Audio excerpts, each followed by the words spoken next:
All right, what is up? We're here back, clear skies in late October. It's warm. It is 70 degrees out, which is nice, and we are back. As you can see, the car is in front of me. Now, I haven't driven this car in like 3 weeks, so I don't have a garage or anything, and this car doesn't sit under any trees. That's what kills me with this.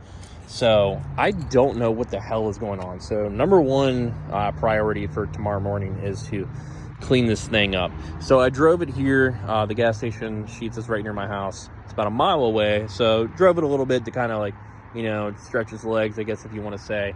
Got some nice little filming spots here. I started the car to see if there was like any issues or anything.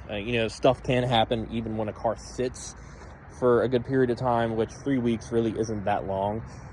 There is either the power steering pump is going bad. I don't believe I've actually ever had it replaced since I've owned the car. So I believe what I'm going to do is just go ahead and order one anyways. There is a leak.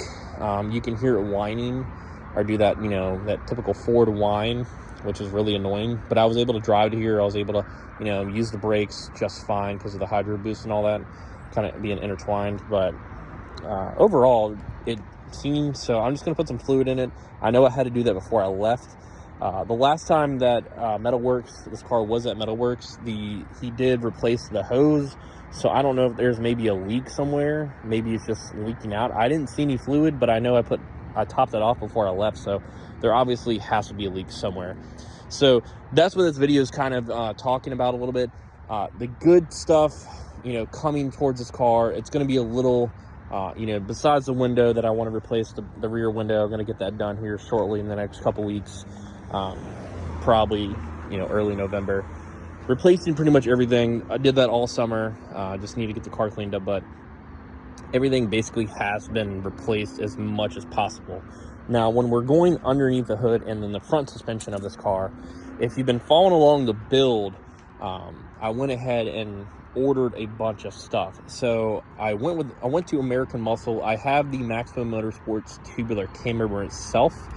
I went ahead and just canceled my order. It showed in stock, which was kind of weird on LMR's website, but I went through DNA High Performance because I like supporting a smaller business. I do like LMR, don't get me wrong, but DNA gave me a better price. I went ahead and ordered brand new Maximum Motorsports caster camber plates as well. I probably didn't have to, but here's the catch. I just kind of want to start over with everything. If I'm doing all the front suspension, everything's just going to be new except for the front struts. I've already called Coney about them. They said you don't have to. As much as this car has been driven, it hasn't been tracked that much or anything like that, so they should be good. Worst case scenario, I order a new set of yellow Coney struts to go with the Maximum Motorsports kit, because that is the kit that I ordered, where the springs will only work with not the Bilstein, because they have two separate kits. So that is that. So we are just waiting on the tubular front control arms and now the Maximum Motorsports caster camber plates. And I went ahead and ordered a new Maximum Motorsports steering rack. When this was up on the lift at Metalworks, the rubber grommet or bushing or whatever is pretty sloppy. So went ahead and just figured I would order all new stuff. The power steering rack itself, they do remanufactured ones at a place called Greyhound or something, about 20 miles or 20 minutes from me in Chester, Virginia. So I'm just going to go there and pick one of those up. They probably should have one. I just got to give them a call and just pick a reman one up. I believe that they're just OEM ones, or OPR, I believe, is the company that makes them for Ford. So like going through when I was trying to find the window regulators, I was trying to find the OEM ones, and I called Ford itself, and what they told me was OPR is not the only OEM one manufacturer that makes them or made them for this. Ford obviously outsources a lot of their parts. So it's kind of like, I guess, a patent or the copyright or the trade, whatever it is, trademark, copyright, patent.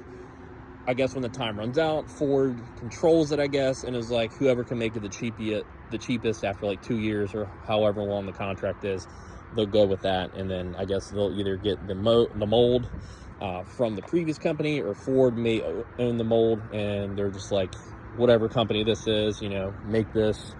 and they make it cheaper. So I don't know how that is, but I was able to get 2 OPR ones from American Muscle for the factory. So that's kind of where we're at. We're kind of just in the middle right now, trying to, I don't know what's taking so long to get these front control arms. It's the only thing I'm missing, but the caster camber plates should be here soon. They're a dime a dozen for these. Like I said, I just wanted to start new. You can always find a power steering rack.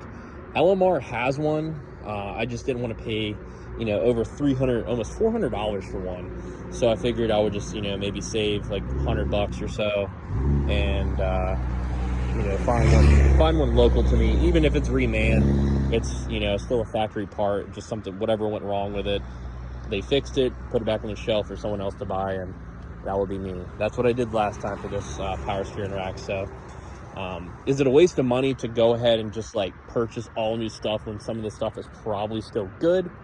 Yeah, but at the end of the day, I'd rather start fresh with everything. So that's what I'm looking forward to. That's the last part of what I wanted to do this summer, basically just tail ending into fall, was get all this front suspension redone. All the rear suspension is redone, all new.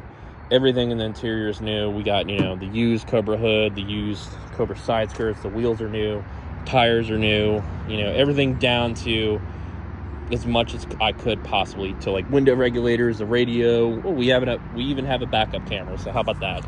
That is, would you just look at it? Yeah, so car needs to be cleaned up. Let's see what else. Get that rear window replaced, fix the passenger window, see what's causing that to go up slowly and all that when the regulator and motor are both new. So I think that's really it. And then the last thing that I want to do this winter, besides getting the car painted, that's the big next step, besides boost and car painted. Now, which order that happens, I don't know. It probably honestly depends on the 4Runner. When the 4Runner will get painted, this car will probably go first. Then we'll do the 4Runner, because the 4Runner is the daily driver. But I have other vehicle options like the Tahoe and stuff I can drive during the time that both or one or the other is being, you know, painted. I would just rather not drive this car every day in the winter climates versus when I can have a nice daily driver. But I'm sure, you know, if you're a car person, you kind of get what I'm saying.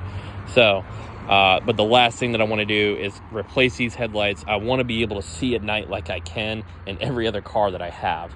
So we're going to go ahead and do retrofits. They're super expensive, on the expensive side. They've gone up a lot since the last time that I had it done on this car in like 2016 or so. But yeah, it's like I said, we're just replacing all this front stuff first. I'll probably wait till Black Friday, honestly, to get a radiator. If this one is still good, I don't know, but I know LMR always has, you know, some good Black Friday deals next month, coming up in a couple weeks actually. So we'll probably scoop one of their, I was thinking about the black one, just kind of blend in with everything. They have one that's like an anodized black color, so I'll probably do that. So like I said, just slowly but surely, we're just gonna replace a bunch of stuff and, you know, have this car off the road for a little bit, and not too long. It doesn't take that long to do, you know, all this stuff, but bringing it together, it's gonna be tight and it's gonna look, you know, pretty sick. So that's gonna do it for this video, guys. I appreciate you stopping by.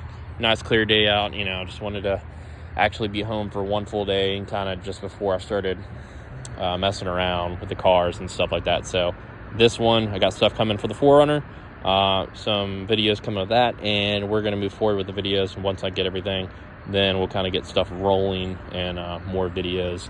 And then the goal is to be able to track this car at some like events and stuff like that coming up this spring. So that should be, you know, that's definitely going to be fun. So thanks for stopping by. Make sure to give this video a thumbs up, subscribe for future content, and yeah, you never know what comes to the channel or build wise. I'll catch y'all later.